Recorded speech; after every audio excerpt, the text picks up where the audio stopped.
Every week another story breaks the news that confirms what us witches have known for a long time. This world is not built with women's safety in mind. Today, I'm sitting at the kitchen table with a folklorist, a witch, and my friend, Byron Ballard. And we're going to talk about what happens when the patriarchal systems are cracking, when the abuse is no longer hidden, and when the village witch has to decide how she's going to protect her people.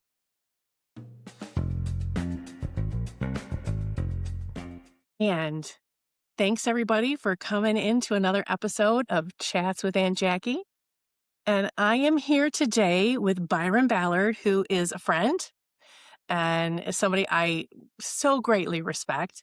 And we've known each other for a few years, 1, 2, 10, something like that. 20, yeah, a We lot. met a long time ago.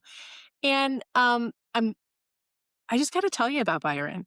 And I'm going to just read some notes that I have about her because there's a lot of things that I didn't know about her until I put together the bio for this show. But one thing I do know about her is that she is our village witch in, in Asheville, North Carolina, known as our village witch. And she is a folklorist. She is a writer. She is the co-founder of the Mother Grove Goddess Temple and the Coalition of Earth Religions series in Asheville, North Carolina. And she has 8 books out. I lost track. I'm sorry, I lost track. But the latest one is A Feral Church, which I think is brilliant. And it is so you, so 100% you. You also have your own podcast, which is The Weird Mountain Gals, which is, again, so very you, so very on brand for Byron Ballard. And one of the things that has always actually brought me peace and hope throughout all of these crazy times is you talk about the tower time. We're in the middle of the tower time. And as we get going with this conversation, I call it our kitchen table conversations, is I want to let everybody know that we're going to talk about some hard stuff. We're going to talk about some of these things that have been in the news that have been about organized, systematic, focused abuse of women. It hit the news. I'm going to try and avoid a few words so it doesn't trigger too many people. I've just been calling it publicly and online. I've been calling it the Grape Academy so we don't have to use different words that might really hit people hard. But know that we're going to talk about these things and we'll maybe take some breaths during this if we need to just kind of recenter ourselves if we need to. I'm not sure where the conversation is going to go because this, these are conversations that need to happen. And this is the second show that I'm doing in response to this craziness. The first show was with Amy Blackthorne. You and Amy are the first 2 people I thought of. I'm like, I want to do a show with both of you. And to talk about this insanity. I mean, didn't start with the Epstein file, but it got really apparent that this is real. This is not imagined. This is not in a fiction storybook with the Epstein files. And now with this motherless website that has just kind of burns me from the inside out. But but I love that you've been talking about this, the tower time and the dismantling of patriarchy and how we're in it. We're in it. And let's talk about what all this means and what you're seeing is going on. Well, let me give a little backstory about Tower Time. Yes. I've been talking about the collapse of the tower since about 1998, and it came to me as a kind of a vision, a waking vision, and it came to me in dreams. And I've been a card reader since I was 12, and I just turned 70, so that tells you how long I've been reading cards. I mean, like a lot of people, I started out with playing cards. And then at about 14, 15, I got my first tarot deck. And the tower is one of those cards in tarot that is, it is immediately shocking and we have an immediate awareness of what we think it means.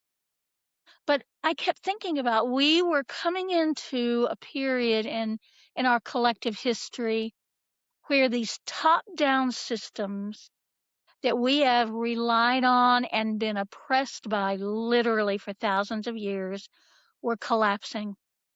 And it was going to be an opportunity to retool civilization as we know it. It sounds huge. It was a big ask. It was a big ask. So in 2018, I wrote a book about it called Earthworks, Ceremonies in Tower Time, where I talked about it and I talked about the philosophy and all that. Well, a couple of years ago, I had the distinct impression that the tower had fallen. It was done.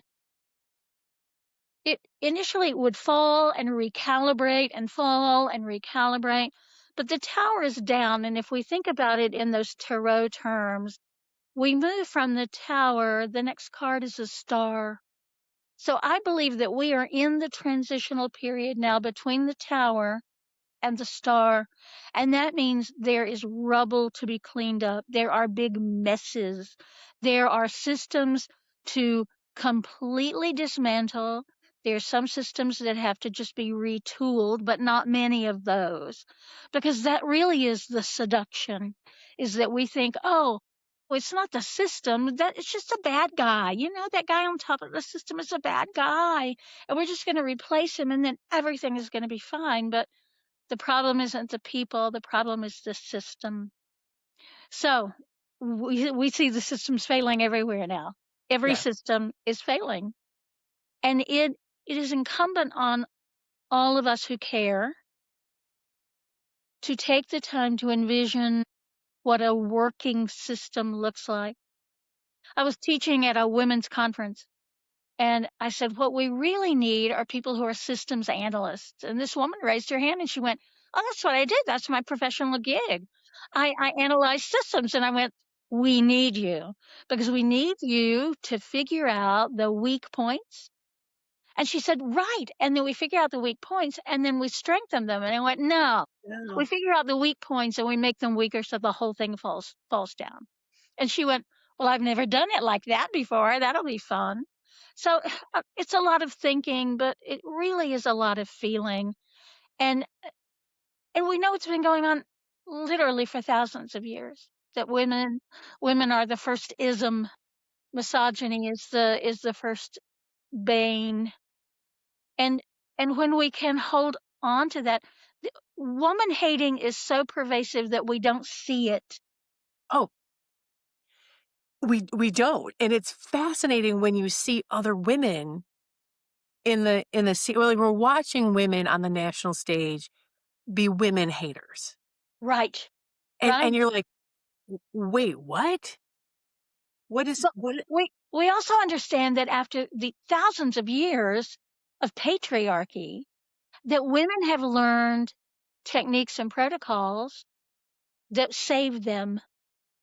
Just as we carry our keys between our knuckles and we have our mace in one hand and keys in the other, and we take taekwondo and all those things. It's another survival technique, and it's an ugly one. It's a pretty heinous survival technique, but we've seen it Although writ large in the past 6 months.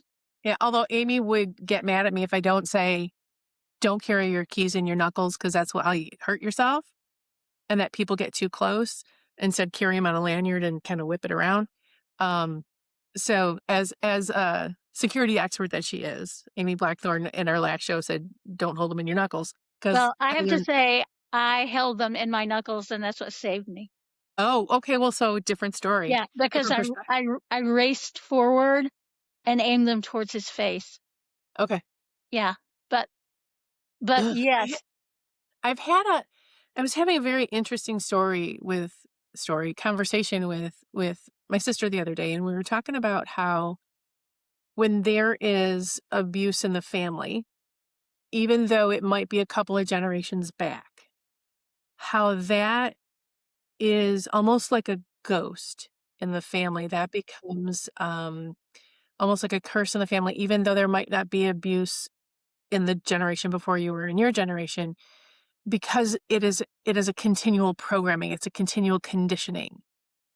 It keeps you ready to be, uh, whether it's not abused or limited or used, gaslit, limited, um, and how it's just a whole conditioning. And I'm watching this latest generation, Gen X, who's in their adulthood, um, saying no, because we have been removing these layers of this generation after generation saying no, no, no. And so now they have a newer clarity. They have less conditioning than we had. Do they? Some some that I've been talking to, maybe it's a different kind. They have some of them have better boundaries. Some of them have they don't put up with the stuff that I put up with when I was younger, as a woman. Although some of them are flipping it to this trad wife kind of thing, into Yeah. wanting. It's just really interesting watching. Maybe it's like the younger millennials and the older Gen Xers, but I mean, like my daughter, who's a younger millennial, she is like she brokes no shit. She will like take you out at your knees, and but she's also a traditionalist in a way that she will mend her own clothes, and she will, bake bread, and she will cook at home, and she doesn't want. She's a little more Luddite than I am, um, but she doesn't want everything fast paced. She wants it slower paced. Mhm. But she's so, again, I don't wanna just I hate it when everyone labels everyone and puts everybody in a bucket, and I don't wanna do that, but it's just I'm just seeing, some better boundaries, some, less limitations mentally, and so they can make more choices. Women can make more choices, but because of that, we talk about we're in the rubble of the tower. Yes. And I think that is such a scary time of disassembling these systems, because there is an uncomfortable comfort zone. There's this like safety in a system, even though it doesn't work, it's what you know. It's a familiarity because I'm used to it being that way. But the reality is that, and we're speaking specifically of women, women are not safe, and we have not been safe ever. And there are levels of safety. So a poor black woman has less safety than I do, but it's not the oppression Olympics. It's that we understand safety is a huge issue, but how do we get to it when the systems that are in place already ignore what happens to women?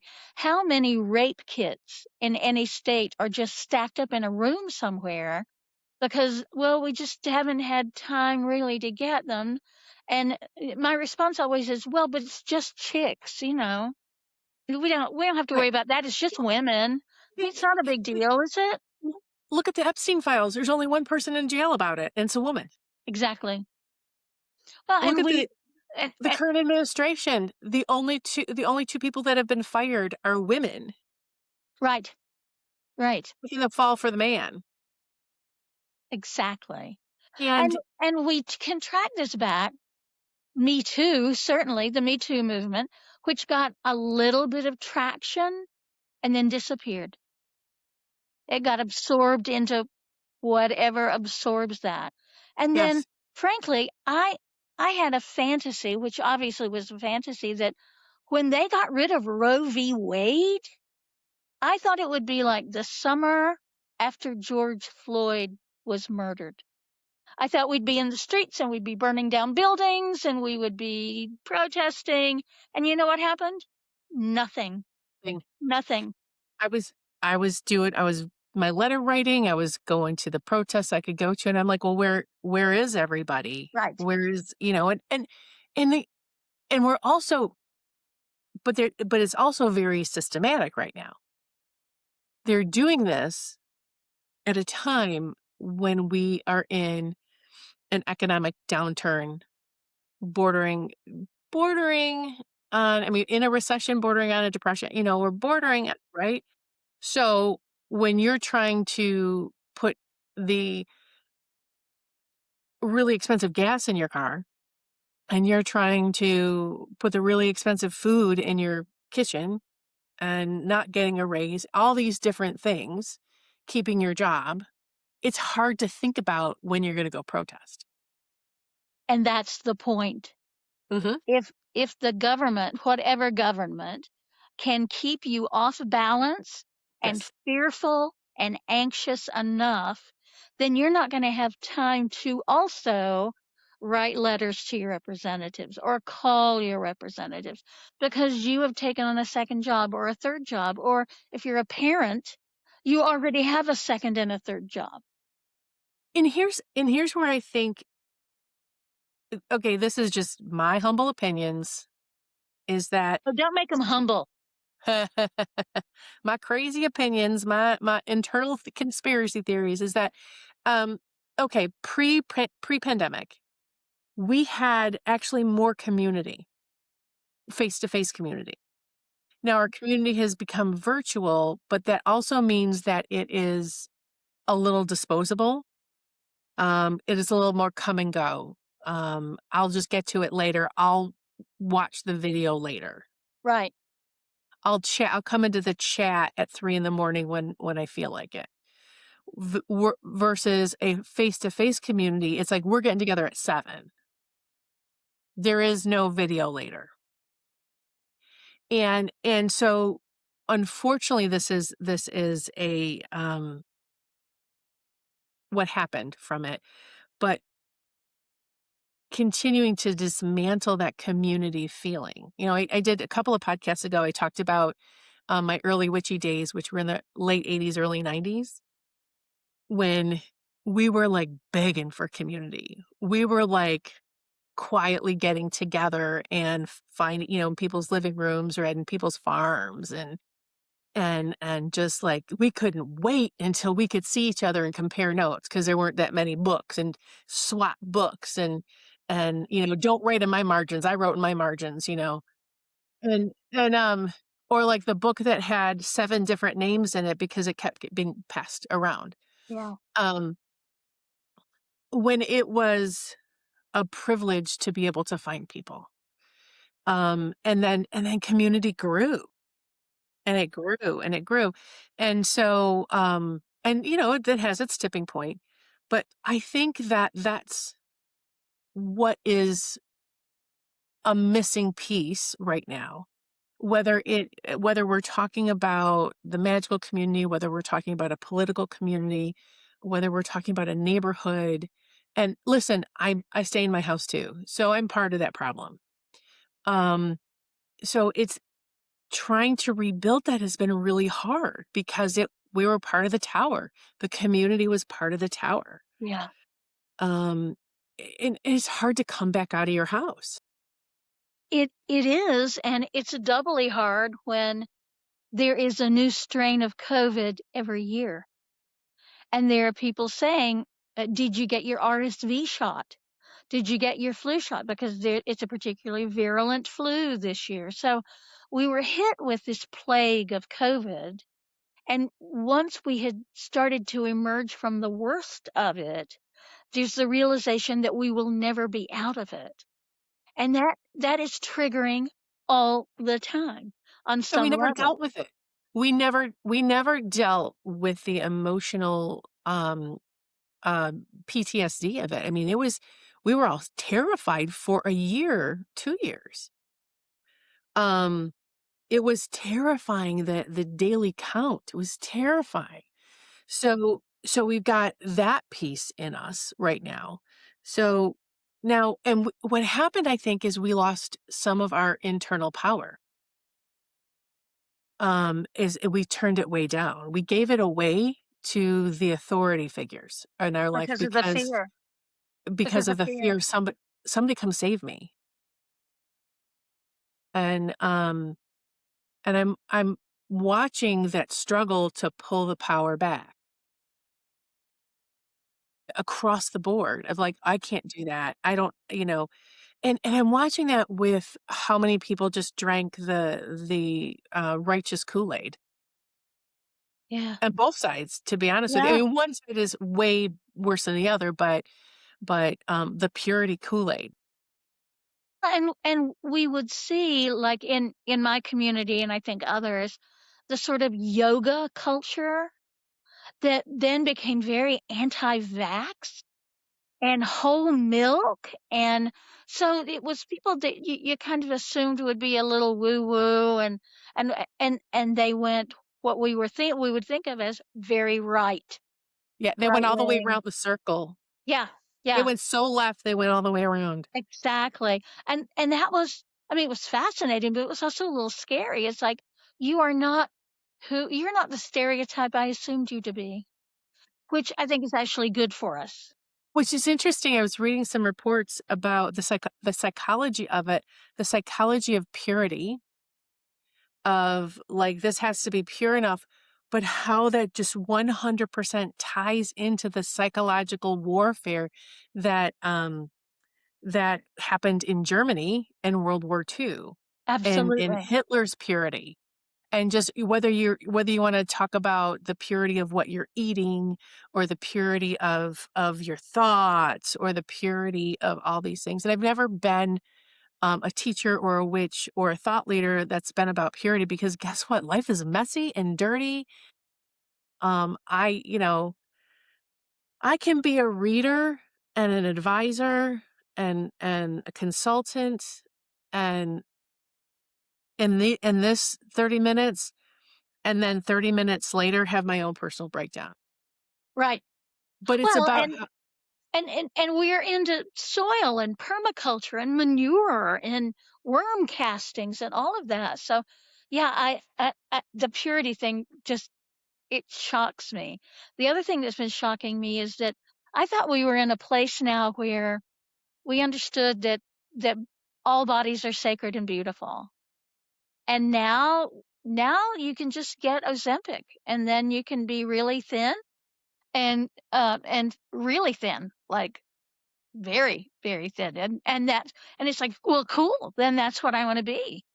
I want to be like that. So that the the whole body positivity movement is just fallen by the wayside. I had gotten very comfortable in my body, very body positive. Like it takes a lot of pie to keep me as cushy and sexy as I was. And then some things changes in my life, et cetera, et cetera. I lost a lot of weight and I was like, oh, okay. But then crazy response is, oh, how much more weight can you lose? Internally that response, externally that response. And then I stopped losing weight and changes in my life and stressors in this, and I put it all back on, most of it back on. And now in my head, there's this struggle to take it all back off again. But Hmm. that's not how I have been built 90% of my adult life. Yeah. So then there's a brand new judgment in my head around that. So yeah, I'm with you 100%, but that is also um a hatred of women. Yes. That is Yes. also part of that because if you don't fit, that's a okay, I'm just going to say if you are super skinny, really, I mean, and like if you're naturally super skinny and all that stuff, cool, cool, cool. That's who you are, but if the continual there's another report I read, a psychological report about how women would not feed themselves. They'll feed their family and their husbands, but they won't feed themselves because they must stay skinny. And that has been so generational and so conditioned that that they're weirdly malnourished, Yes. and it's like the wrong nourishment or but then it also becomes a self-care malnourishment where and it's look at it's obviously not in my world, but it is in it's in a different world that I'm not in. It's in this that this, you know, soccer mom kind of world that, and I don't want to again lump everybody together, but it's a different mindset that I've never been in. But it's just, I'm like, who? I don't, who is that? But then it goes back to something we started to talk about before we started recording the show is that, okay, so this website, this motherless website, this grape culture that, or grape academy that people are talking about that had 64 million hits on it in February and even more in March Yeah. and 20,000 videos on how to drug and abuse your wife. Mhm. I mean, that is what broke. That's the CNN story that broke over the past week. That and if you didn't hear about it, you got to know about this. That this is literally hundreds of thousands of men going to this site and watching these videos, live stream of men abusing their wives. Yeah. And so it's like, if you don't think that this is not in your life, it's somewhere in your life. This is happening to someone in your life. Maybe not daily, but someone in their life is testing it out somewhere. Yeah. And potentially monetizing it. Mhm. There have been reports of that too, that for if that person watching me paid me a certain amount of money, I would do this particular act. And that's betrayal on a whole other level. Yeah. And another thing that's been happening that is not really made the news too much here, but that made the news in Germany, because I have a friend in Germany, is deep fakes of women on porn sites, and it happened to someone high up in the politics in Germany. And her husband did it to her. It's just happening to women, and they're not being believed. Of course. Of Because course, because how can you believe that? and Um, because it's offshore, or it's and the asshole that owns that site, he was taken to court years ago, yeah, and he was not charged because he doesn't own the content, and the judge says, "Well, you don't own the content, so you're not liable." They've known about this site for years, but nobody shut it down because it's offshore. I mean, they can shut this down. They can stop this from. They can shut this down. They've shut down other things, Anonymous could shut it down if Anonymous chose to do that. and but and then so of course my brain said, I need some more statistics here. Statistically, more women go to jail for standing up for themselves and fighting back than men get prosecuted for abuse. Exactly. So if you actually fight back or harm or kill your abuser, there's more women in jail for that. How about that statistic? Yeah. A- and if in fact you are, and I'm just going to use the word, you are raped and there's a child that is produced from that act, the person who did that can demand half custody of the child.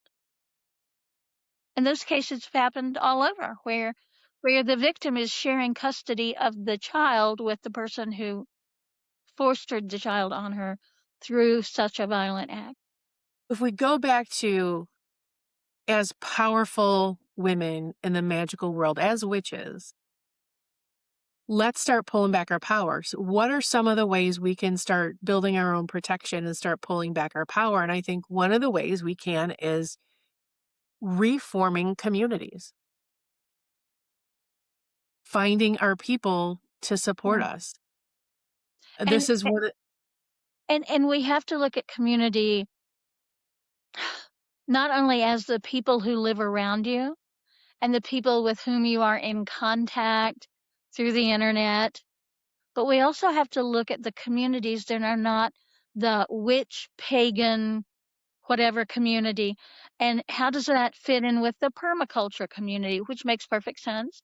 How does that fit in though with the women's knitting group at the Methodist Church? And you have to the way I talk about it is that we have to make these connecting rings. So here is the circle of my intimate community, and I'm going to link that to the circle of other intimate communities. And those strong, abiding circles make a lovely chain. And if we extend that up, it makes chain mail. So we're talking about creating communities that, because they exist and are connected, are safer than individual people. But it's scary to do that, because what if that community doesn't want to have anything to do with my community? Well, then you find another community. And also, one thing I've learned, there is no perfect community. No, no, There will be ups and downs in any community. There will be somebody who wants to take full authority of that community. There will be an asshole in that community. So there's nothing perfect in it. You're not going to get all of your needs met.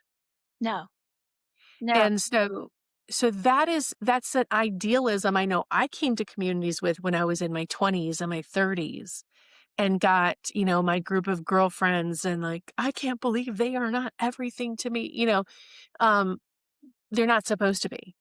There's not no, one community, one group, or one family that's supposed to be everything. I mean, even your spouse is not supposed to be everything for you, because that's why you have communities to go into.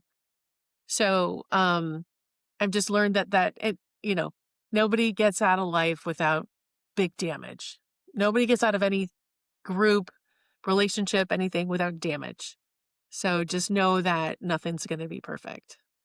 and you look at long-standing groups that have been together 10, 20, 30 years, and those are the people we need to go to say, how did you figure out how to have disagreements but stay together? How That's did you figure out when people had to leave, how you healed the rift?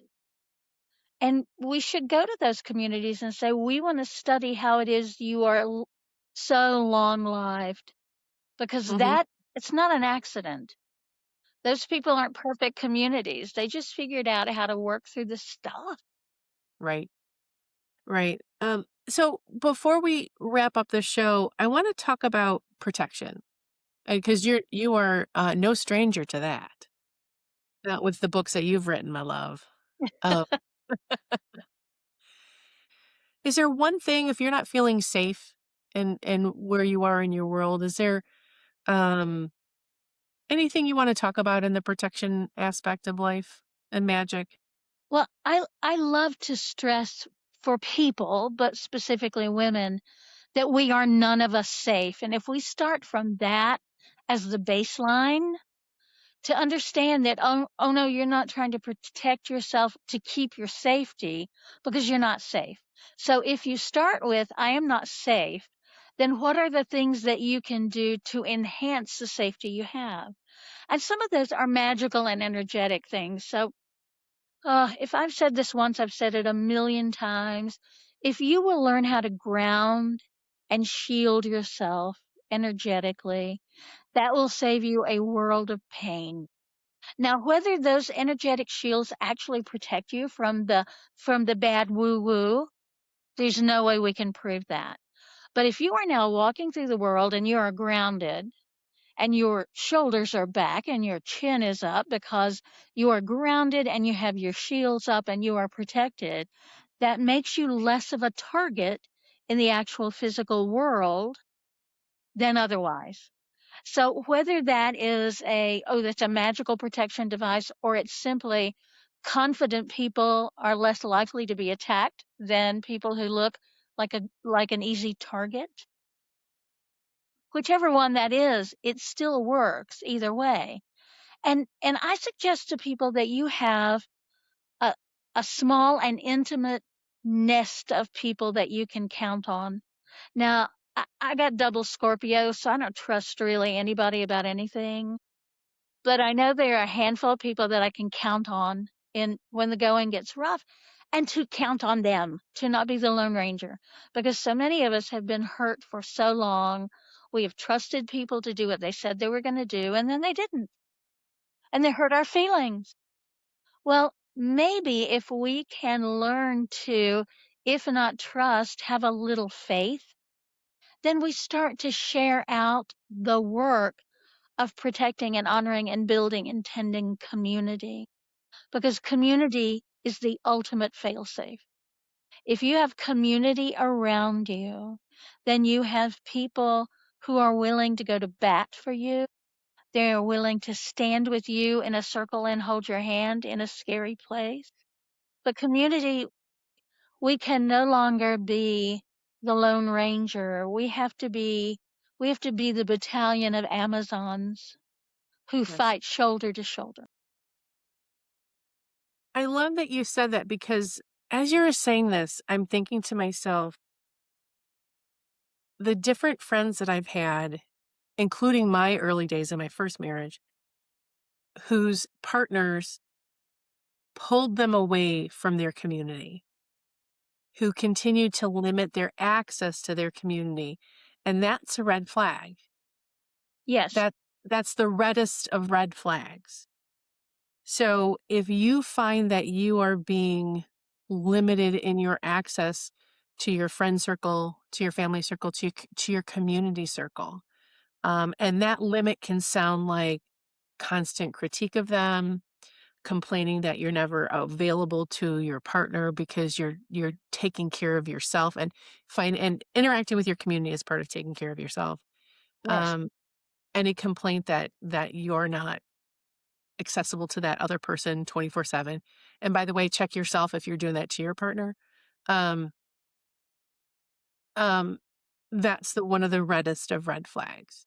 And that's one of the first things that somebody who wants to control and potentially abuse you is going to do, is they are going to isolate you. and that's not love. And that's And not it love. it doesn't matter if you grew up on Disney films where I just have to meet the one, the charming, handsome prince, the whoever shepherd boy, and it's all going to be perfect, or we're going to be together, and it'll be lovely, lovely. You still need family and friends, whether that's chosen family or blood family, and you Right. need your friends. In being grounded and centered and shielded allows you to see this, Yes, allows you to hear yourself, allows you to sense what's going on around you, and it honestly allows you to hear when people are lying better than if you are just when you're out of your body. Because when you're grounded and centered and shielded, that means you are more in your body. When you are not grounded and centered and shielded, that means you're kind of floating outside of your body. And when you are floating outside of your body, if you have someone around you who's going to take advantage of you, guess who's actually in your body? They are. They're actually using your energy and taking advantage of you. So I know it's hard sometimes when you don't like what life is handing you. But when you get in your body, when you get grounded, even if you don't like what life is handing you, you now have the authority to change the script. And you can't do it if you're not there. no, and So, that is saying once and for all that we are human beings on a beautiful planet, and that this is all sacred. Sacred, yes. it's holy. That is your temple. And to do that for each other too. And women sometimes are the worst critics of other women. And again, that's a protective device that we have utilized since the dawn of patriarchy. Yeah. And some of us were raised with that as the norm. So, Byron, thank you so much. And before we wrap this up, I want to talk about where people can find you. They can find you at myvillagewitch.com. Yes, You're on the socials. I am on Facebook and Insta, and I'm still on Twitter, and I refuse to call it anything but Twitter. But I have a really locked down Twitter platform, so it's like historians and book Okay. reclaimers and things like that. But yeah, you can find me there too if you are still on that strange and benighted platform. I have a Blue Sky account, but I never go there. It's like this for me, it's just a boring echo chamber. And then, can you get your books on My Village Witch, or just you go to Amazon or their local store? Always suggest that people go to their local indie bookstore if they have one. And if they don't, they can go to my local indie bookstore, which is malaprops.com, MALAPROPS.com. And they will call me and say, Jackie wants your book and she wants you to sign it. And I am 5 minutes away and I will go by there and get a cup of coffee and sign your book. So, Awesome. And then, and if you want to reach me, Jackie Smith, you can find me at auntjackie.com, and you can get a book a reading with me there. And they can book a reading with you on myvillagewitch.com, right? yes, they can. They just have to send me an email. We'll work it out. All right. And Oh, then Aunt Jackie. I love thinking of you as Aunt Jackie. that started when I wrote Coventry Magic, my first book, and I always have a little sidebar comment. I always have a sidebar comment, whether it's internal or external. There's always a sidebar comment going out of my head. And so I would have these little pop-ups in my book that says, "Take a tip from your Aunt Jackie." Um, and so then people started calling me Aunt Jackie, and so I'm like, "Oh, I take it." So auntjackie.com was available. I So here, love it.